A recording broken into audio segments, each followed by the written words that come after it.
ખંભાતમાં ભારે વરસાદ બાદ જર્જરિત મકાનો ધરાશાયી, નગરપાલિકાની કામગીરી સામે પ્રશ્નચિહ્ન. ખંભાતમાં ગતરોજ 3 ઇંચથી વધુ વરસાદ પડ્યો હતો. આ ભારે વરસાદના કારણે શહેરના જુદા જુદા વિસ્તારોમાં વર્ષોથી ખાલી પડેલા અને જર્જરિત હાલતમાં આવેલા મકાનો ધરાશાયી થઈ ગયા હતા.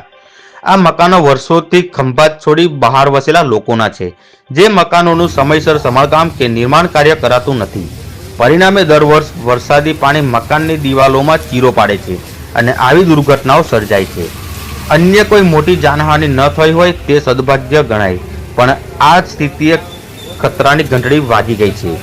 શહેરવાસીઓમાં ભયનો માહોલ છે અને નાગરિકો ખંભાત નગરપાલિકા પાસે માંગ કરી રહ્યા છે કે આવા જર્જરિત મકાનના માલિકોને તાત્કાલિક નોટિસ પાઠવીને પગલાં લેવામાં આવે, જેથી ભવિષ્યમાં કોઈ મોટી દુર્ઘટના ટાળી શકાય.